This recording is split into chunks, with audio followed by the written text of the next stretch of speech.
9.000 watt, tambah lagi 10.000 watt. Kali ini kita ada satu unit smart inverter berdaya 10.000 watt. Ini pesanan dari Bapak Sumario Hadi yang ada di Jakarta. Pak Yohanes ini kondangnya. Ini ya Pak Yohanes.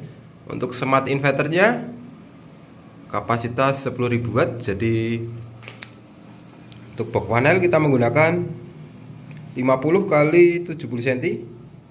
Ini untuk tampilan luar. Bagian depan ada indikatornya, ini PLN, inverter, tegangan PLN, ada switch ini untuk ke charging ya, untuk kebutuhan daya-daya gede, misalkan charging mobil listrik atau untuk ngelas-ngelas atau apa bisa.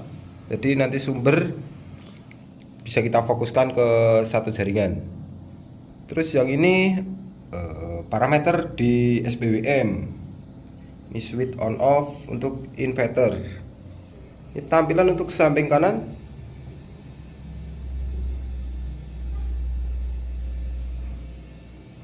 Untuk samping kiri.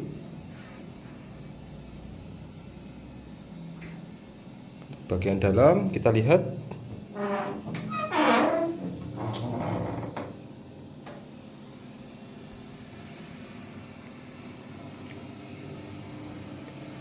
Ini ada blok untuk ATS, MCB semua sudah kita kasih keterangan ya. Terus yang sebelah kiri ini adalah tahapan untuk charging, off, low, medium, high. Yang bawah ATS ini ada sistem chargingnya juga. Terus yang ini kita untuk kit inverter tetap menggunakan double gardan karena daya besar, 40 MOSFET. Untuk trafo toroid juga top, ini gede karena kapasitas 10.000 watt. Untuk terminal ada di bawah. Ini ya, nanti untuk pengabelan semua jalur ini dikasih jalur kabel semua karena ini dayanya besar 10.000 watt dengan sistem 48 volt. Jadi nominal untuk arus yang mengalir ini di angka 200-an ampere. Jadi ini negatif kita kasih 2 unit, positif 2 untuk blok yang masuk ke baterai. Terus untuk terminal blok input output ada di sebelah kirinya. Yang atas ini adalah inputan dari PLN. Terus yang bawah ini ada inverter dan output. Jadi kalau untuk inverter, dia nanti output yang bekerja sesuai di saklar yang depan tadi. Terus yang output sistemnya lewat ATS. Jadi dia akan berpindah ke PLN maupun ke PLTS sesuai parameter yang kita atur di Atmega atau mendeteksi tegangan baterai. Sedangkan untuk inverter biasa kita manfaatkan untuk charging mobil listrik. Di saat mau mengaktifkan jalur inverter, nah kita tinggal tekan ini. Nah, jadi yang di jalur output yang sebelah sini, dia akan seluruhnya dihandle oleh PLN. Jadi untuk output dari inverter atau dari sistem PLTS ini, dia akan pure atau prioritas ke jalur inverter outputnya ini. Seperti itu. Nah, ini untuk hasil gelombang karena ini unit sudah kita aktifkan ya. Baterai sudah on, inputan PLN sudah masuk, output juga sudah kita kasih. Nah, ini yang warna biru sama kuning ini sama pembacaannya. Karena di sini inputan adalah PLN dan output sekarang yang keluar juga PLN. Misal kita pindah ke inverter. Nah, dia walaupun kita pindah secara manual, tapi dia perpindahannya sudah sinkron. Bisa dilihat di gelombang osiloskop nggak ada persimpangan fase. Nih, lihat lagi. Nah, dia mati lebih dekat. Nah, ini output yang warna kuning ini adalah inverter sekarang. Bisa dilihat untuk gelombang dia lebih sinus stabil. Sekarang kita pindah ke PLN. Ya, dia langsung dihandle PLN. Di belakang juga ada beban bolam. Kita coba pindah secara manual. Nih, inverter. Oke, beban bolam pun nggak kedip ya, jadi sangat aman untuk peralatan elektronik digital. Oke, di sini PLN-nya bro cuma 207 volt. Ini untuk parameter kita akan jelaskan sedikit. Jadi ini adalah tegangan nominal inverter, ini sistem hybrid, tegangan batasan inverter, batas bawah. Ini tegangan baterai, ini parameter baterai. Ini tegangan batasan bawah atas inverter ya, untuk berpindah ke PLN maupun ke PLTS. Ini watt output inverter, bisa juga nanti PLN saat berpindah ke PLN. Dan yang setengah ini adalah watt pembacaan. Ini nominal atau kapasitas batasan atas 10.000 watt. Ini frekuensi PLN 50 Hz. Ini indikator atau sistem charging. Jika charging aktif nanti dia akan kedip-kedip. Terus yang ini suhu pada mesin 25 derajat. Ini nominal untuk charging karena udah menyentuh batasan atas 52, tegangan baterai juga 52, otomatis sistem charging off. Nih maklum ya, agak-agak flu, batuk, jadi suaranya mendayu-dayu. Oke, sekarang kita mau lanjut load beban terlebih dahulu. Jadi untuk jalur PLN kita matikan biar nanti tidak berpindah ke PLN saat kita load beban.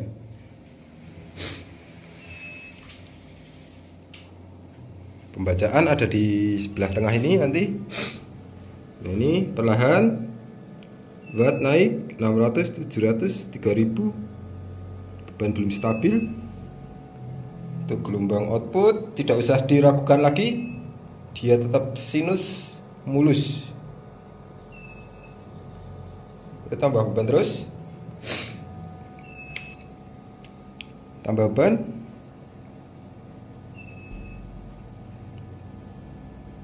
(3.500), 3.600, tambah lagi,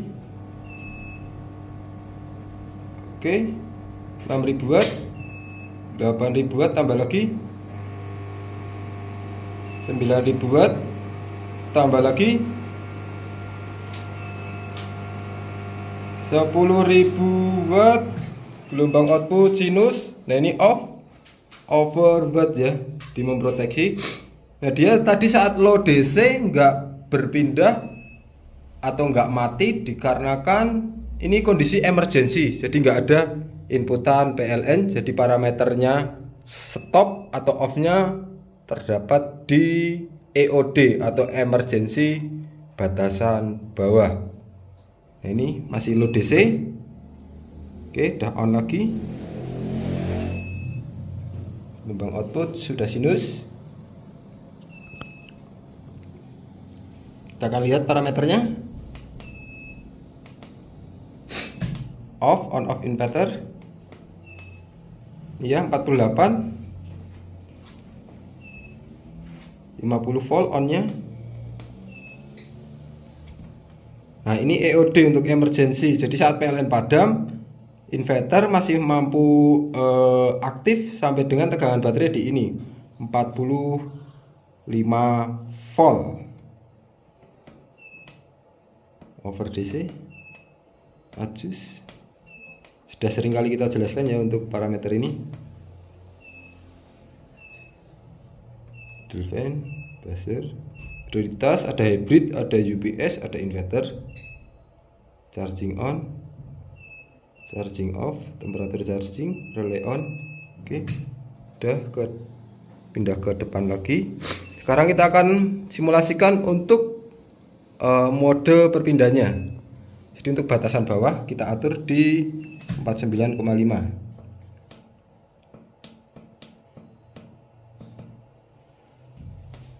On-nya di 50 volt. Oke ya. Nah, jadi saat kita kondisi baterai menyentuh batasan bawah, dia nanti akan berpindah ke PLN. Ini ya, 49,6 dia berpindah ke PLN, nanti berpindah ke inverter lagi saat 49,9. Kita akan lihat. Ini gelombang siloskop sudah membaca.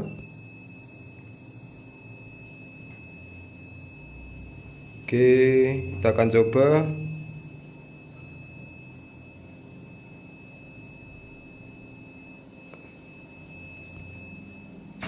Nah, ini PLN kita matikan, kita hidupkan. Nah, ini kita load beban. Tambah lagi beban. Oh, prioritasnya belum kita aktifkan ya, tadi masih di PLN, jadi output PLN terus yang keluar. Ini kita arahkan ke inverter. Jadi kerja sesuai sistem. Unit beban. Oke, 49,8.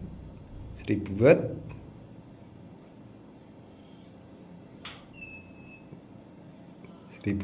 Watt. Ya, berpindah. Lepas beban, menyentuh batasan atas.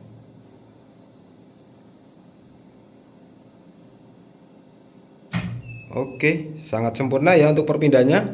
Nggak ada jeda, nggak ada kedip, nggak ada persimpangan fase. Output tetap normal. Sekarang kita mau melihat untuk charging. Nah, ini charging aktif ya.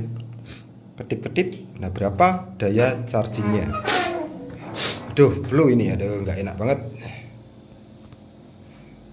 Yuk, cek ke jalur DC, we. Berapa ampere? Bawah, we. Nah, charging ruko aktif ke. Kita aktifkan charging di tab 1.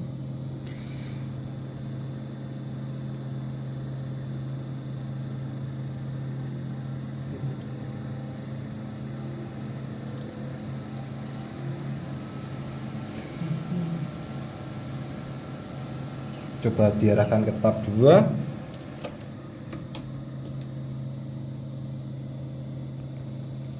On. Nah, ini tab 2 di 4,6 ampere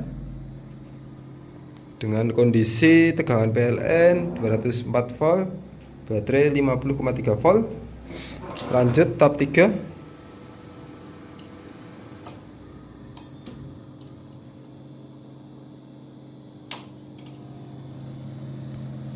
10 ampere atau di 500-an watt.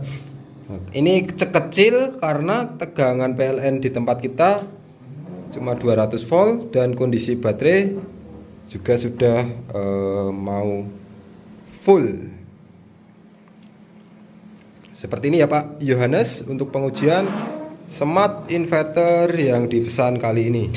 Dan nanti jika ada kendala atau kesulitan dalam instalasi bisa langsung tanyakan di nomor kita yang ada di deskripsi. Sekian, terima kasih. Salam Aspro Jogja.